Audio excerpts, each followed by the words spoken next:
जय हिंद फ्रेंड्स। तो अपने union and its territory chapter के सेकंड पार्ट को हम स्टार्ट करते हैं। फर्स्ट पार्ट वाली वीडियो मेरी अपलोड हो चुकी है। अब हम पढ़ेंगे इसके सेकंड पार्ट्स को, और ये भी फर्स्ट पार्ट की तरह ही बहुत इम्पोर्टेंट और बहुत इंटरेस्टिंग है। तो चलिए स्टार्ट करते हैं। धार कमीशन एंड जेवीपी कमिटी। तो basically Dhar commission and JVP committee क्यों बन रही थी? क्योंकि बहुत ज़्यादा मांग चल रही थी इंडियन स्टेट को लैंग्वेज के आधार पर अलग अलग फॉर्म करने के लिए। इसके पहले एक कमेटी और बनी थी जो कि जिसने कि ये सजेशन दिया था कि स्टेट का फॉर्मेशन लैंग्वेज के आधार पर नहीं होना चाहिए, जिसका कि बहुत ज़्यादा विरोध हुआ। और फिर उसके बाद धार कमीशन बना था और उसके बाद जेवीपी कमेटी बनी थी। चलिए इसके बारे में देखते हैं। ओके, इंडियन ये union and its territory chapter को अगर आप इस पार्ट को अच्छे से समझना चाहते हैं तो आप पहले फर्स्ट पार्ट को देख लीजिए, क्योंकि फिर वहाँ से आपका बेस पूरा क्लियर हो जाएगा। ठीक है, चलिए स्टार्ट करते हैं। Integration of princely state with the rest of India has purely an ad hoc agreement. There has been a demand for different reasons, particularly South India, for reorganization of state on linguistic basis. Okay, तो basically इसमें यही बताया गया है कि जब princely state हमारे India में रीस्टोर हुआ, जब उसको इंडिया में इंडिया के जो ब्रिटिश इंडिया था उसमें जब मर्ज किया गया, तो जो साउथ इंडियन स्टेट थे वहाँ पे बहुत ज़्यादा मांग चलने लगी किस चीज़ की कि रीऑर्गेनाइज करा जाए स्टेट को। और उस रीऑर्गेनाइजेशन का बेसिस क्या होना चाहिए? लैंग्वेज होना चाहिए बेस उसका। ओके, आगे देखते हैं। In June 1948 government of India appointed a linguistic provinces commission under the chairman of S K Dhar to examine the feasibility of this, है ना। तो अकॉर्डिंगली तो जब ये मांग चलने लगी कि भाई रीऑर्गेनाइजेशन करना चाहिए हमें स्टेट का और वो लैंग्वेज के आधार पे, तब क्या हुआ, इंडियन गवर्नमेंट ने अपॉइंट किया एक कमिटी जिसका नाम था लिंग्विस्टिक प्रोविंसेस कमीशन, है ना। लिंग्विस्टिक प्रोविंसेस कमीशन को अपॉइंट किया। कब अपॉइंट किया? जून 1948 में अपॉइंट किया। कब किया? जून 1948 में। कौन सी कमिटी अपॉइंट हुई? लिंग्विस्टिक प्रोविंसेस कमीशन अपॉइंट हुई। और उसके चेयरमैन कौन थे? एस के धार थे उसके चेयरमैन, जो कि एग्जामिन कर रहे थे कि क्या फिजिबिलिटी है, क्या आधार कुछ है इस लिंग्विस्टिक फॉर्मेशन का स्टेट के या नहीं है। चलिए आगे देखते हैं। Commission submitted its report in December 1948 and recommended. Basically यही जरूरी है कि कमिटी ने रिकमेंड किया, कमीशन ने रिकमेंड क्या किया? तो commission recommended reorganization of state on the basis of administrative convenience rather than linguistic factors. Okay, तो जो ये कमीशन था, धार कमीशन, उसने क्या बोला? उसने ये बोला कि रीऑर्गेनाइजेशन तो स्टेट का करना चाहिए, बट किस बेसिस पे करना चाहिए? तो उसका बेसिस होना चाहिए एडमिनिस्ट्रेटिव कन्वीनियंस, ना कि होना चाहिए लिंग्विस्टिक फैक्टर, है ना। तो जो कमिटी थी, जो धार कमीशन था, उस कमीशन का रिकमेंडेशन क्या था कि लिंग्विस्टिक बेस पे तो नहीं होना चाहिए, और किस बेस पे होना चाहिए? एडमिनिस्ट्रेटिव बेस पे होना चाहिए इसका रीऑर्गेनाइजेशन स्टेट का। Okay, this create much resentment and led the appointment of another linguistic province committee by the Congress in December 1948 itself to examine the whole question afresh. फिर वही हाल हुआ कि मतलब फिर से दोबारा से कांग्रेस को अब नई एक कमेटी बिठानी पड़ गई, जो कि लिंग्विस्टिक प्रोविंसेस कमेटी ही थी।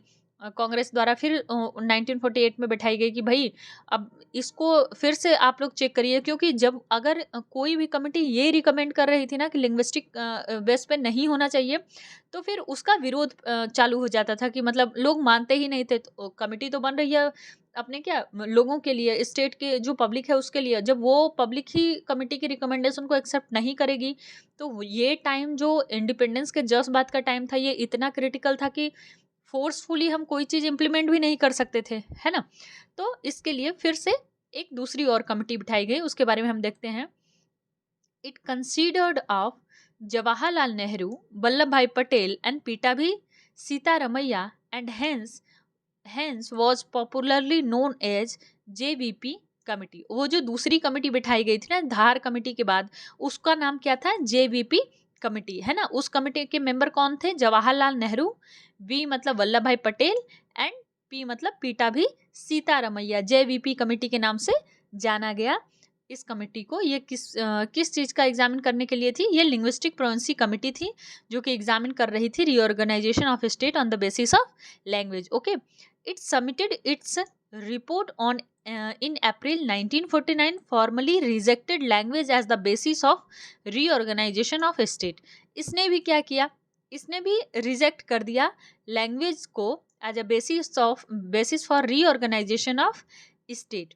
ओके, यहाँ पे देखिए वो बताया गया है कि टेरिटरी ऑफ इंडिया जो कि 1950 में थी उसका क्या क्या स्ट्रक्चर था। तो पार्ट ए में कौन कौन से स्टेट थे, पार्ट बी में कौन कौन से स्टेट थे, पार्ट सी में कौन कौन से स्टेट थे, एंड पार्ट डी में कौन कौन से स्टेट थे। आप एक बार देख लीजिएगा, इतना इंपॉर्टेंट है नहीं। उसके बाद original part of constitution dealing with the state and its territory, कि ओरिजिनल पार्ट्स जो था वो उसको कैसे फॉर्म किया जाता था। चलिए हम कमिटी के बारे में देखते हैं। JVP कमिटी ने भी क्या किया? उसने भी रिजेक्ट कर दिया कि नहीं भाई ये तो नहीं हो पाएगा। उसके बाद क्या होता है? In October 1953 government of India was force to create the first linguistic state, है ना। गवर्नमेंट ऑफ इंडिया फोर्स किया जाता है क्रिएट करने के लिए first linguistic state known as Andhra state by separating the Telugu speaking area from the Madras state, है ना। तो कितना अक्टूबर 1953 में पहला लिंग्विस्टिक स्टेट बनाया जाता है जिसका नाम होता है आंध्रा स्टेट, जो कि सेपरेट करता है तेलुगु स्पीकिंग एरिया को फ्रॉम मद्रास से। तो जो पहले एरिया मद्रास में था जिसमें कि लोग तेलुगु बोलते थे, उसको सेपरेट करके आंध्रा स्टेट फॉर्म किया जाता है पहली बार। कब? अक्टूबर 1953 में, है ना। ये फर्स्ट लिंग्विस्टिक स्टेट था। आगे देखते हैं। This followed the prolonged popular agitation and death of Potti Sriramallu, a congressperson, for standing after 56-day hunger strike for the cause। Okay, तो this follow the prolonged popular agitation। तो ये जो action लिया गया वो मतलब जो गवर्नमेंट ऑफ इंडिया को फोर्स किया गया क्रिएट करने के लिए, वो क्यों फोर्स किया गया? उसके पीछे का रीजन जो था वो यही था कि एक जो कांग्रेस पर्सन थे, एक जो लीडर थे, उनकी हो गई थी डेथ। कैसे? जिनका नाम था पोट्टी श्रीरामल्लू। ओके, उनका नाम था पोट्टी श्रीरामल्लू रामुल्लू। ओके, इनकी डेथ हो गई थी 56 डे के हंगर स्ट्राइक करने से। आप लोग कमेंट करके कमेंट बॉक्स में मुझे ये बताइए कि कौन सा फ्रीडम फाइटर था जिसकी हंगर स्ट्राइक करने के बाद डेथ हुई थी। एक ऐसे हमारे फ्रीडम फाइटर भी थे जिनका हंगर स्ट्राइक करने के बाद उनकी डेथ हो गई थी। तो आप कमेंट करके कमेंट बॉक्स में मुझे बताइएगा। आगे चलते हैं। दो कमेटी हमने देख लिया, Dhar committee and the JVP committee. अब देखते हैं फजल अली कमीशन क्या बोलता है। Okay, creation of Andhra state intensify the demand for other regions for creation of state on linguistic basis, है ना। तो जो आंध्रा स्टेट था ना, ये जब क्रिएट हो गया, ये जब लैंग्वेज के बेस पे क्रिएट हो गया, तो और सारे स्टेट बोलने लगे कि भाई और स्टेट को क्रिएट करो, क्योंकि सबको तो अपने लैंग्वेज के बेस पे स्टेट चाहिए था। दिस फोर्स द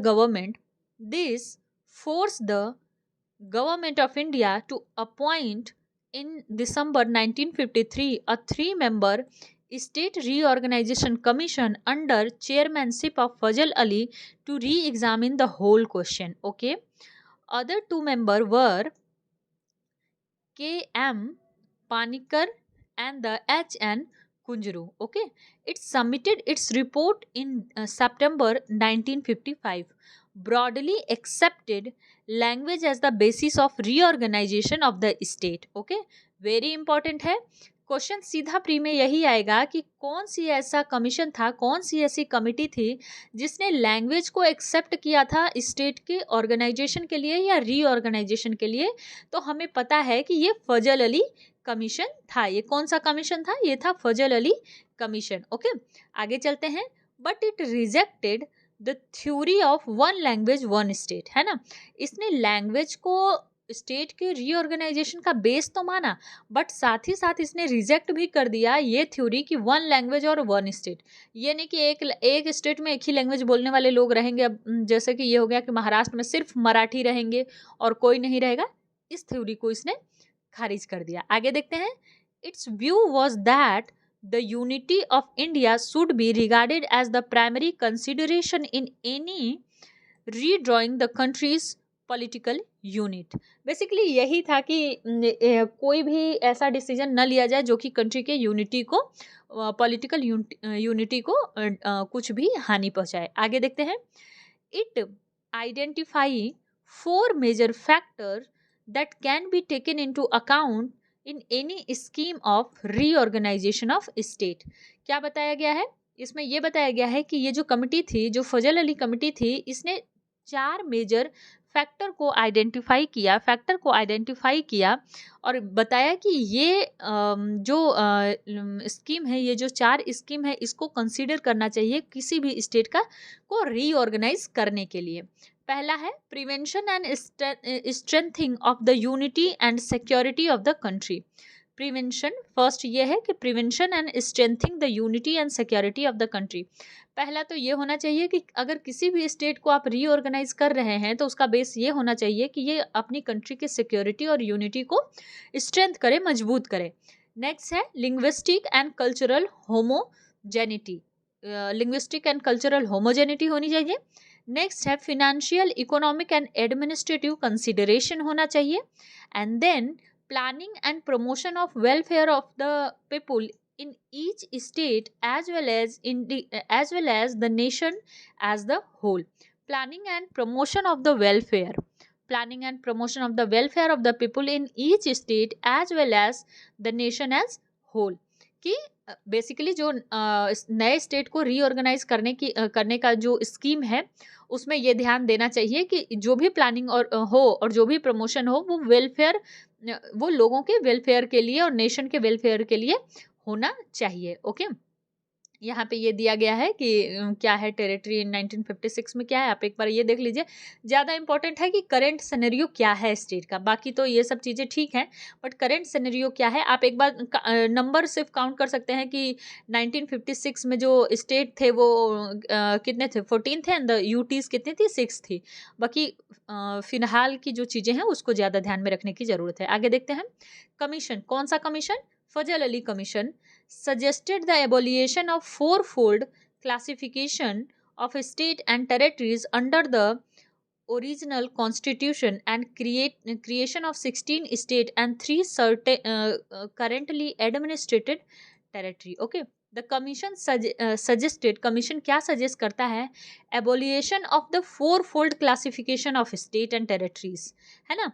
एबोलिश करने को सजेस्ट करता है 4-fold क्लासिफिकेशन। ये 4-fold क्लासिफिकेशन ऑफ स्टेट क्या है? ये वही 4-fold क्लासिफिकेशन है स्टेट का जो कि आज़ादी के तुरंत बाद मिला था, जिसमें ABC हमने पढ़ा है ना पिछली क्लास में, ABC स्टेट थे और D क्या यूनियन टेरिटरी थी। तो उस क्लासिफिकेशन को एबोलिश करने का सजेशन कौन देता है? फजल अली कमीशन देता है। कौन देता है? फजल अली कमीशन देता है। आगे देखते हैं। Under the original constitution and creation of 16 state and 3 centrally administrated territories। आगे देखते हैं। Government of India accepted these recommendation with certain minor modification. Government of India ने फजल अली कमीशन की चीज़ें का रिकमेंडेशन एक्सेप्ट कर लिया, कुछ माइनर मॉडिफाई किया, बट उसके बाद सारा एक्सेप्ट कर लिया। आगे देखते हैं। By the State Reorganization Act 1956 and the 7th Constitutional Amendment Act 1956, distinction between Part A, Part B state was done away with, the Part C state was abolished, है ना। तो क्या हुआ? Reorganisation act of 1956 and the 7th constitutional amendment act 1956 के साथ क्या हुआ कि पार्ट ए के स्टेट एंड पार्ट बी के state was done away with the part C state were abolish कर दिए गए। बेसिकली ये तीनों ही state and some of them were merged with adjacent state and some other were designated as union territories, है ना। Basically उनका formation कैसे हो गया, कुछ को स्टेट बना दिया गया, कुछ को यूटीज बना दिया गया, और वो कैसे फॉर्म हुआ उसको हम आगे देखते हैं। As the result 14 state and 6 union territory were created on November 1956। इसके बाद क्या हुआ, एक ऐसा रिजल्ट हुआ जिसमें रिजल्ट क्या आया, ये सारे एवोल्यूशन और क्रिएशन का रिजल्ट क्या आया, ये सारे एवोल्यूशन और क्रिएशन का रिजल्ट ये आया कि 14 स्टेट और 6 यूनियन टेरिटरी को क्रिएट किया गया। कब? नवंबर 1 1956 में, जो कि पहले था part A, part B, part C, part D में जो स्टेट और यूटीज थे, जिसमें कि सिर्फ एक यूटीज था अंडमान निकोबार, उसको क्रिएट और रीऑर्गेनाइज करके 6 यूटीज बनाए गए और 14 स्टेट बनाए गए। आगे देखते हैं state reorganisation act 1956 establish the new state of Kerala by merging the Travancore Cochin state with the Malabar district of Madras state and the Kasaragod of south Canara Dakshina Kannada, है ना। तो केरला स्टेट को फॉर्म किया गया, इस्टेब्लिश किया गया, कौन से स्टेट को? केरला स्टेट को मर्ज करके Travancore Cochin state with Malabar district of Madras state and Kasaragod of south Canara को मर्ज करके ये स्टेट बनाया गया। It merge the Telugu speaking area of Hyderabad state with Andhra state to create Andhra Pradesh state. It merged the Telugu speaking area of the it merged the Telugu speaking area of Hyderabad state with the Andhra state to create the Andhra state, है ना। कि Telugu speaking area जो Hyderabad state का था उसको Andhra state को create करने के लिए मर्ज किया गया। इसके बाद क्या बताया गया? It merge the Madhya Bharat Vindhya Pradesh state and Bhopal state into the Madhya Pradesh state, और मध्य भारत स्टेट को और विंध्या प्रदेश स्टेट को और भोपाल स्टेट को मर्ज करके मध्य प्रदेश बनाया गया। और इसको एक बार फिर से देख लेते हैं। Telugu speaking area of Hyderabad state था, उसको विथ आंध्रा स्टेट के साथ मर्ज करके क्या क्रिएट किया गया? आंध्रा स्टेट को, आंध्र प्रदेश को क्रिएट किया गया। ओके, आगे देखते हैं। सौराष्ट्र स्टेट और Kutch state into that of the Bombay state and the Coorg state into the Mysore state. तो सौराष्ट्र स्टेट और कच्छ स्टेट को बॉम्बे स्टेट में मर्ज किया गया और Coorg state into the Mysore state. Patiala and east Punjab state union into the Punjab state में किया गया और द अजमेर स्टेट को इनटू द राजस्थान स्टेट में मर्ज किया गया।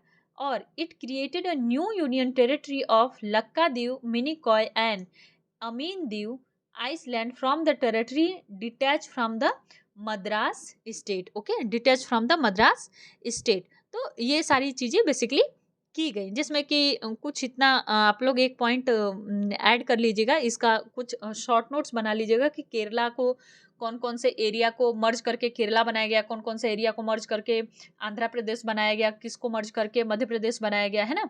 इसको एक बार शॉर्ट नोट्स में देख लीजिएगा। आगे चलते हैं। New state and union territory created after 1956। 1956 के बाद कौन कौन से यूटीज और स्टेट को क्रिएट किया गया उसके बारे में हम देखते हैं। चलिए आगे बढ़ते हैं। महाराष्ट्र और गुजरात को 1960 में बनाया गया। Bilingual state of Bombay was divided into 2 separate state, Maharashtra for Marathi speaking and Gujarat for Gujarati speaking people. Gujarat was established as the 15th state of the union territory. Okay, तो गुजरात ऑब्वियस सी बात है, गुजरात में लोग गुजराती बोलते हैं तो गुजराती स्पीकिंग के लिए है। महाराष्ट्र में लोग मराठी बोलते हैं तो मराठी, मेजर पीपल मराठी बोलती है तो मराठी स्टेट के लिए, और गुजरात इस्टेब्लिश हुआ as a 15th state. Okay, next चलते हैं। दादरा नगर हवेली Portuguese ruled this territory till its liberation in 1954, है ना, कि हमारा तो देश आज़ाद हुआ था 1947 को, बट पुर्तगीज जो थे वो दादर नगर हवेली पे रूल कर रहे थे 1954 तक, है ना। उसके बाद क्या होता है, subsequently administration was carried on till 1961 by an administrator chosen by the people themselves, है ना, कि और जो एडमिनिस्ट्रेशन था वो कब तक कैरी हुआ, 1961 तक कैरी हुआ। बाई किसके द्वारा कैरी होता था, एक एडमिनिस्ट्रेटर के द्वारा कैरी किया जाता था। यह एडमिनिस्ट्रेशन किसका, दादर एंड नगर हवेली का, जो कि लोगों, वहाँ के लोगों द्वारा चुना जाता था। It was converted into the Union Territory of India by the 10th Constitutional Amendment Act of 1961. Okay, तो ये एक यूनियन टेरिटरी में बदला गया दादर नगर हवेली को 10th कॉन्स्टिट्यूशनल अमेंडमेंट एक्ट के द्वारा, जो कि 1961 में था। गोवा, दमन, Diu, okay. India acquired these three territory from the Portuguese by mean of police action in 1961. India acquire these three territories, these three मतलब गोवा, दमन एंड दीव को कैसे एक्वायर किया गया, कैसे एक्वायर किया गया, पुलिस एक्शन के द्वारा। किससे एक्वायर किया गया, फ्रॉम पुर्तगीज, फ्रॉम पुर्तगीज। कब एक्वायर किया गया, 1961 में। आगे देखते हैं, constituted as the union territory by the 12th constitutional amendment act 1962, है ना। और इसको कॉन्स्टिट्यूटेड किया गया एक यूनियन टेरिटरी को 12वें कॉन्स्टिट्यूशनल अमेंडमेंट एक्ट के द्वारा, जो कि 1962 में हुआ। बाद में क्या होता है, 1987 में Goa was conferred a statehood and consequently Daman and Diu was made the separate union territory. और फिर उसके बाद पहले तो इन तीनों को यूटी बनाया गया, है ना। उसके बाद क्या हुआ, 1987 में क्या हुआ, गोवा को एक स्टेट हुड की का स्टेटस दे दिया गया और दमन और दीव को सेपरेट यूनियन टेरिटरी बना दिया गया, है ना। तो गोवा और दमन दीव के बारे में आप लोग याद रखिएगा। एक्वायर हुआ था पुलिस एक्शन से, और पुर्तगीज से एक्वायर हुआ था। कब एक्वायर हुआ था, 1961 में एक्वायर हुआ था। पौंडीचेरी के बारे में देखते हैं। Territory of Pondicherry comprise the former French establishment in India known as Puducherry, Karaikal, Mahe and Yaman. French handed over this territory to India in 1954. It was administered as an acquired territory till 1962 when it was made the Union Territory by the 4th Constitutional Amendment Act. तो basically इसमें यही बताया गया है कि पौंडीचेरी जो था वो फ्रेंच कॉलोनी था, फ्रेंच लोगों के द्वारा एडमिनिस्ट्रेट होता था। पौंडीचेरी को जाना जाता था पौंडुचेरी, कराईकल, माहे और यमन के नाम से, है ना।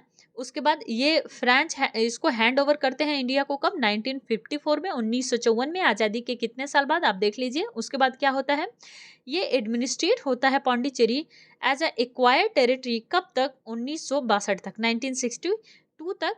और उसके बाद क्या होता है, इसको एक यूनियन टेरिटरी का स्टेटस दे दिया जाता है बाई 14 कॉन्स्टिट्यूशनल अमेंडमेंट एक्ट के द्वारा।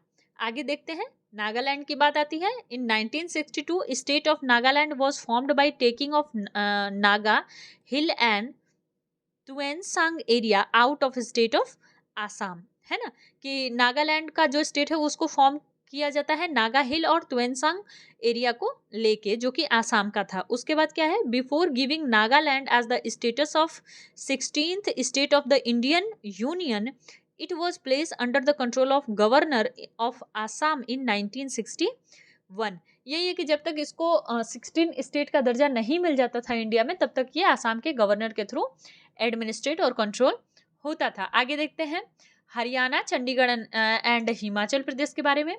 इन 1966 state of Punjab was bifurcated to create Haryana, 17th state of Indian Union, and the Union Territory of Chandigarh.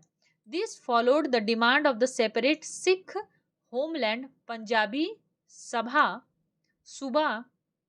raised by the Akali Dal under leadership of Master Tara Singh. On the recommendation of Shah Commission 1966, Punjabi speaking area were constituted into the unilingual state of Punjab. Hindi speaking area were constituted into the state of Haryana, and the hill area were merged with the adjoining union territory of Himachal Pradesh. यही है कि 1966 में क्या हुआ था कि state of Punjab was बिफ्यूरिकेट हुआ था, क्या करने के लिए, क्रिएट करने के लिए हरियाणा को as a 17th state of the Indian union, है ना. The union territory of Chandigarh और यूनियन टेरिटरी ऑफ चंडीगढ़, मतलब पंजाब को बिफ्यूरिकेट किया गया था हरियाणा और चंडीगढ़ को क्रिएट करने के लिए. दिस फॉलोड द डिमांड, ये हुआ था जबकि डिमांड उठ गई थी सेपरेट सिख होमलैंड की, जबकि डिमांड उठी थी सेपरेट सिख होमलैंड की.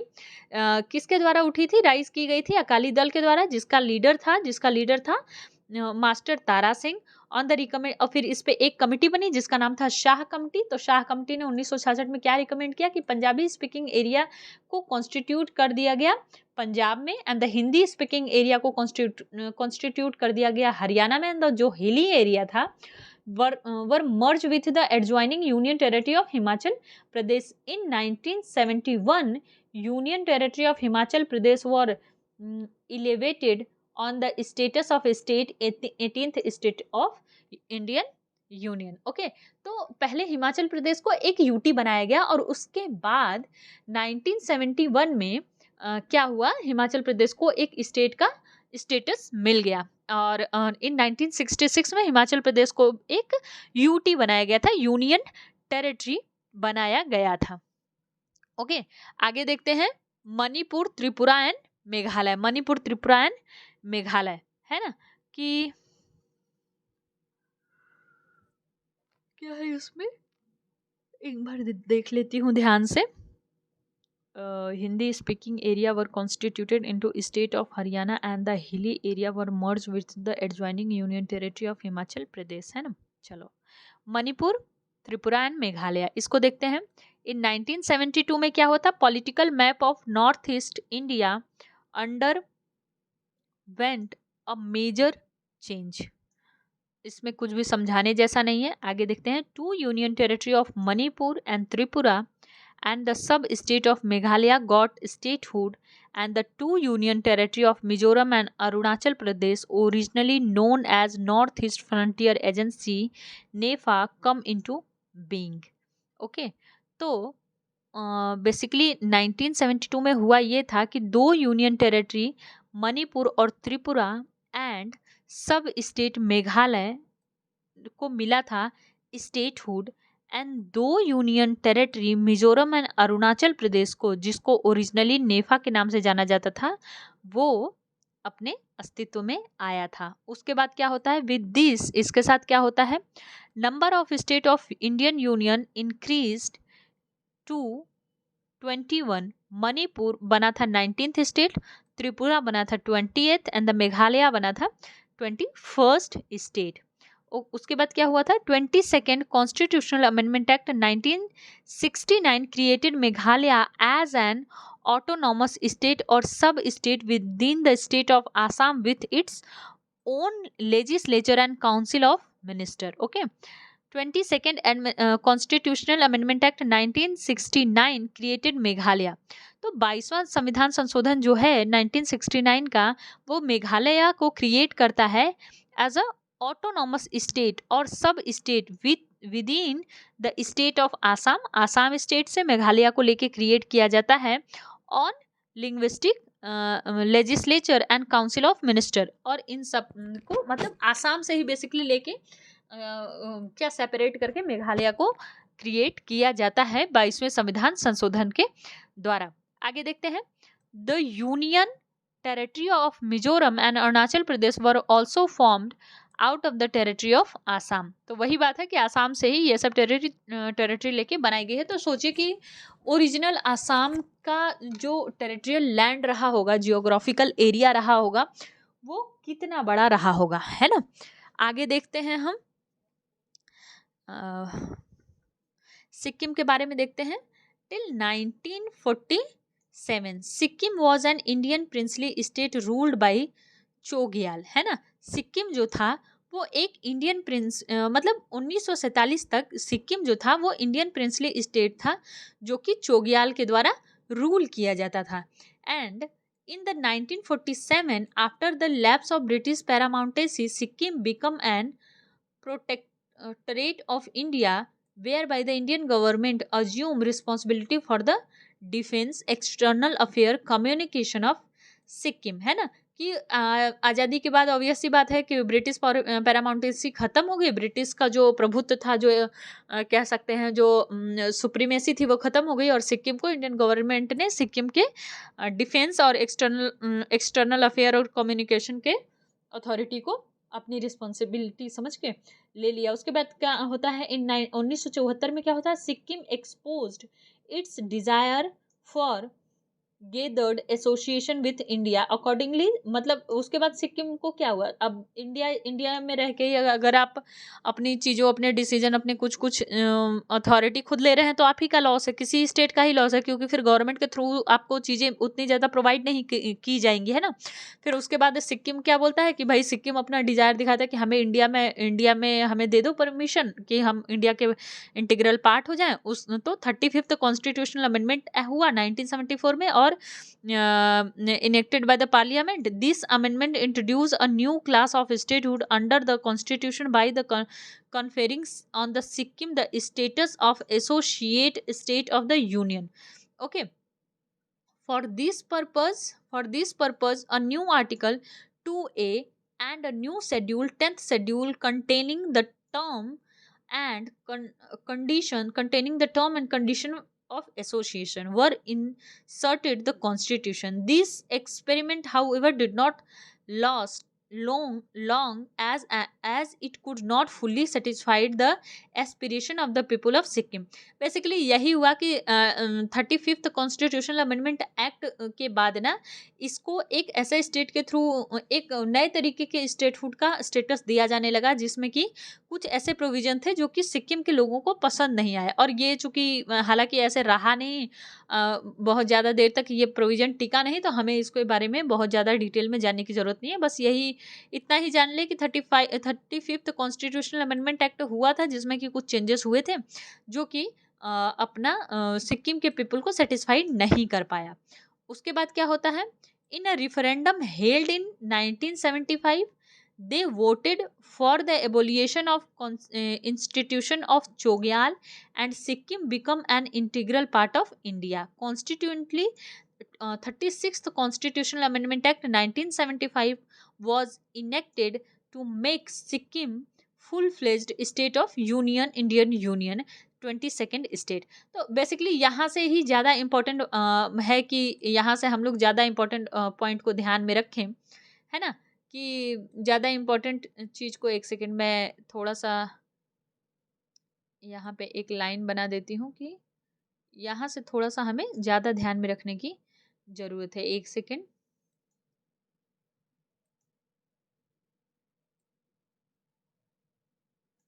है ना।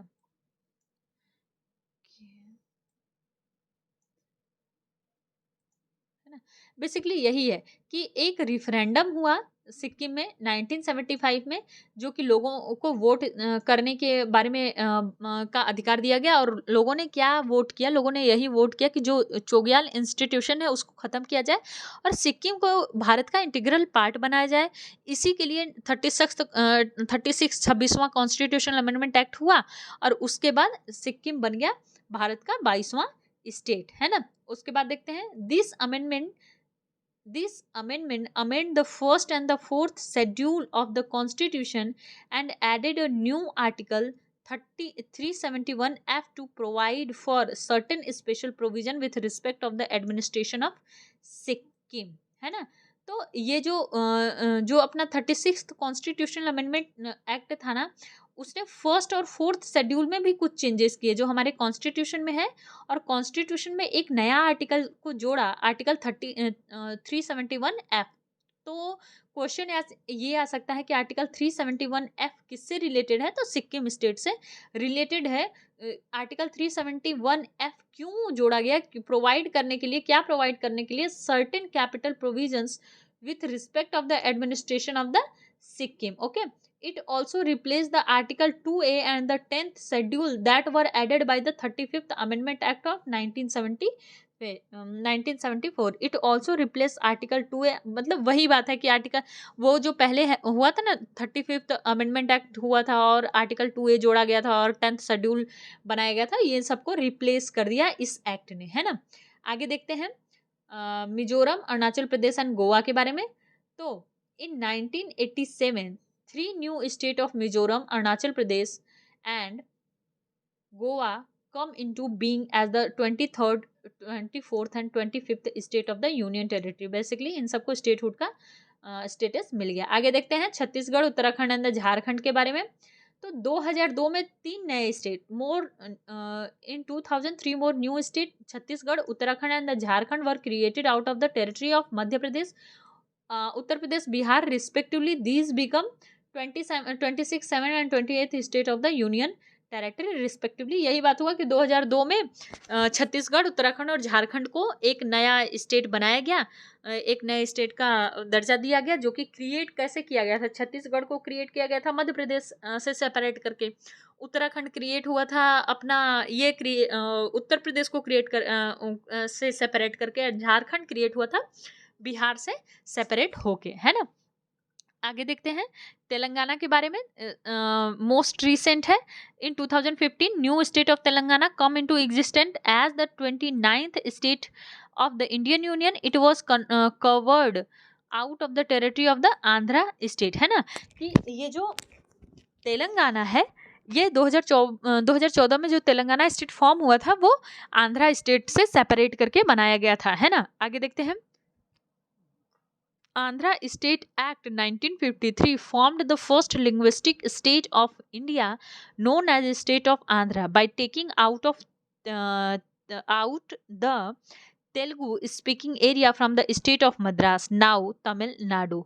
Kurnool was the capital of Andhra state and the state high court was established in Guntur. इसमें समझाने जैसी कोई बात नहीं है कि इसमें यही बताया गया है कि आंध्रा स्टेट 1953 में फॉर्म हुआ था, पहला ऐसा स्टेट था जो लिंग्विस्टिक बेसिस पे फॉर्म हुआ था, जो कि किसको कौन से तेलुगु स्पीकिंग लोगों को सेपरेट करके बनाया गया था। और इसका इस स्टेट का जो कुरनूल है वो कैपिटल है आंध्रा स्टेट का, है ना, कैपिटल था आंध्रा स्टेट का। एंड द हाई कोर्ट जो था वो गुंटूर में था।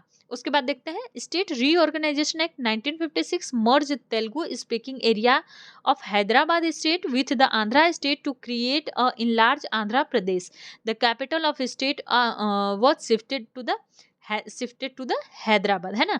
तो जब स्टेट रीऑर्गेनाइजेशन एक्ट 1956 बना तो उसमें मर्ज कर दिया तेलुगु स्पीकिंग एरिया को हैदराबाद स्टेट में विथ द आंध्रा स्टेट। ये सारे स्टेट को एक स्टेट में क्रिएट करके आंध्र प्रदेश स्टेट को बना दिया गया और इसका कैपिटल शिफ्ट कर दिया गया कहाँ, हैदराबाद में। अगेन फिर क्या होता है, आंध्र प्रदेश रीऑर्गेनाइजेशन एक्ट 2015 में बिफरिकेट होता है Andhra Pradesh into 2 separate state, namely Andhra Pradesh residency and the Telangana, है ना। कि पहले तो जो स्टेट रीऑर्गेनाइजेशन एक्ट 1956 होता है इसमें आंध्रा जो हैदराबाद स्टेट है और आंध्रा स्टेट है इसको एक में मिला के एक नया स्टेट आंध्रा स्टेट बनाया गया और कैपिटल दे दी गई हैदराबाद। उसके बाद क्या होता है कि आंध्र प्रदेश रीऑर्गेनाइजेशन एक्ट 2014 बनता है और उसमें बिफरिकेट किया जाता है किसको, आंध्र प्रदेश को 2 सेपरेट में, आंध्र प्रदेश एंड तेलंगाना में। ओके, समझ में आ गई। आगे देखते हैं Jammu and Kashmir and Ladakh till 2019 erstwhile state of Jammu and Kashmir had its own constitution and thus enjoy the special status by virtue of article 370 of the constitution of India। 2019 तक 19 तक और उसके पहले जो जम्मू और कश्मीर था ना, इसका क्या था, इसका अलग कॉन्स्टिट्यूशन था और ये एक स्पेशल स्टेट को एंजॉय करता था ये स्टेट। उसके बाद 2019 में क्या हुआ, this special state was abolish by the presidential order known as the constitution application to Jammu and Kashmir order 2019। This order superseded the earlier order known as Constitution Application on Jammu and Kashmir Order 1940 1954। Basically यही है कि एक order आया जिसका नाम था constitution application to Jammu and Kashmir order 2019, जिसने कि एबॉलिश कर दिया कौन से ऑर्डर को, अपना constitution application to Jammu and Kashmir order 1954 को। Okay, in two order extended all the provisions of the constitution of India to the Jammu and Kashmir also, however inoperative article 370 continue to remain the text of the constitution India. Okay, चलिए आगे देखते हैं further. Jammu and Kashmir reorganisation act 2019 bifurcate erstwhile state of Jammu and Kashmir into two separate union territory, namely union territory of Jammu and Kashmir and the union territory of Ladakh, है ना। तो Jammu and Kashmir reorganisation act 2019 के through क्या हुआ था, जम्मू एंड इसको ब्यूफिरिकेट किया गया एंड द जो पहले जम्मू एंड कश्मीर स्टेट था उसको दो सेपरेट भागों में, दो यूनियन टेरेटरी में डिवाइड किया गया, जिसमें जम्मू एंड कश्मीर था एंड द लद्दाख था। आगे देखते हैं। Union territory of Jammu and Kashmir comprise all the district of the erstwhile state of Jammu and Kashmir except the Kargil and Leh district which have gone to the union territory of the Ladakh. Okay, union territory of Jammu and Kashmir comprised all the district of the erstwhile state of Jammu and Kashmir except the Kargil and Leh district which have gone the union territory of the Ladakh. Okay, आगे देखते हैं। Basically इसको मैं एक बार थोड़ा सा describe कर देती हूँ कि union territory of Jammu and Kashmir, Jammu और कश्मीर का जो यूनियन टेरिटरी है वो क्या कितने डिस्ट्रिक्ट को कंप्राइज करता है, जितनी की पहले डिस्ट्रिक्ट थी उसमें, किसमें, जम्मू और कश्मीर में, एक्सेप्ट किसके अलावा, कारगिल के अलावा, Kargil and Leh district which have gone the union territory of Ladakh. तो लद्दाख यूनियन टेरिटरी में जम्मू एंड कश्मीर एक अलग यूनियन टेरिटरी होगी, और जम्मू एंड कश्मीर का जो पहले का भाग था ना, जो पहले स्टेट था उसमें जितने भी डिस्ट्रिक्ट थे वो सारे जम्मू एंड कश्मीर यूटी में भी हैं, लेकिन कौन सा उसमें से हटा लिया गया है, कारगिल, और कारगिल और लेह डिस्ट्रिक्ट जो है वो आ गई है अपने लद्दाख यूटी में, है ना। आगे देखते हैं। Number of the state and the union territory increase from 14 to 6 in 1956 to 28 and 9 in 2019 respectively। Normal बात यही है कि 1956 में 14 स्टेट और 6 यूटी थी, जबकि 2019 में 28 स्टेट और 9 यूनियन टेरिटरी हो गई हमारी। ओके, चेंज द नेम, नाम चेंज हुआ है कुछ कुछ जगहों का, उसको हम देख लेते हैं। Name of the some state and the union territory have also been changed. The Union Provinces was the United Province was the first state to have a new name. It was renamed Uttar Pradesh in 1915। तो जो हमारा उत्तर प्रदेश है उसका पहले नाम United provinces था, और वो पहला ऐसा स्टेट बना जिसका रीनेम हुआ, और रीनेम करके क्या बनाया गया, उत्तर प्रदेश। कब बनाया गया, 1950 में बनाया गया। 1969 में क्या हुआ, मद्रास को रीनेम किया गया तमिलनाडु से 1969 में, एंड 1973 में मैसूर को रीनेम किया गया, किससे, कर्नाटका में। ओके, और same year, in the same year 1973 में ही Laccadive, Minicoy and Amindivi island को रीनेम किया गया लक्षद्वीप में। आगे देखते हैं। 1992 में क्या हुआ था, दिल्ली जो कि union territory Delhi was redesigned as the national capital territory of Delhi without being conferred the status of full-fledged status by the 69th Constitutional Amendment Act 1991। उसके बाद देखते हैं इन 2006 Uttaranchal was renamed the Uttarakhand. 2006 में क्या होता है, उत्तरांचल को रीनेम किया जाता है उत्तराखंड से। आगे देखते हैं। Pondicherry was renamed as the Puducherry in 2011। Odisha was renamed as the Odisha.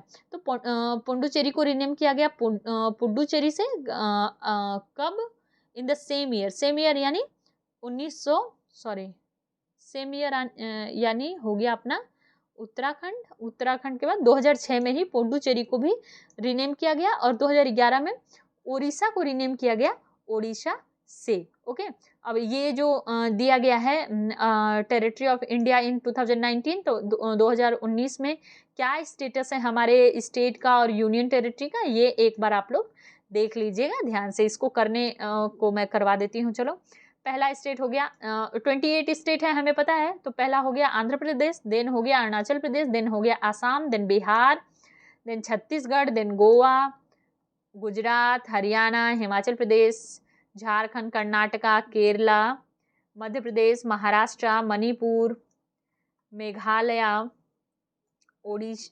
Mizoram, Nagaland, Odisha, Punjab, Rajasthan, Sikkim, Tamil Nadu, Telangana, Tripura, Uttarakhand, Uttar Pradesh and West Bengal. Okay, and the UTs के बारे में हम देख लेते हैं। चलो, पुडुचेरी, लक्षद्वीप, लद्दाख, जम्मू एंड कश्मीर, दिल्ली एनसीआर बोलते हैं ना, उसके बाद Daman Diu, Dadra Nagar Haveli, Chandigarh and the Andaman and Nicobar island. आप लोग कौन कौन से स्टेट से और कौन कौन से यूटीज से मेरा वीडियो देख रहे हैं, आप लोग कमेंट करके मुझे ज़रूर बताइएगा। ओके, चलिए आगे देखते हैं। तो ये बेसिकली ये दिया गया है कि लॉ जो बने थे अंडर आर्टिकल 3 इतना इंपॉर्टेंट नहीं है, आप एक बार देख सकते हैं। इसमें कुछ तो मुझे ऐसा इंपॉर्टेंट लगा नहीं, और ये बहुत ही क्या लेंदी है और हमारे एग्जाम के पॉइंट ऑफ व्यू से इतना ज़्यादा बेनिफिशियल भी नहीं है। तो इसमें हम अपना टाइम वेस्ट क्यों ही करें, आप एक बार खुद से रीडिंग इसकी लगा सकते हैं। कुछ ऐसा इंपॉर्टेंट इसमें आपको मिलने वाला है नहीं।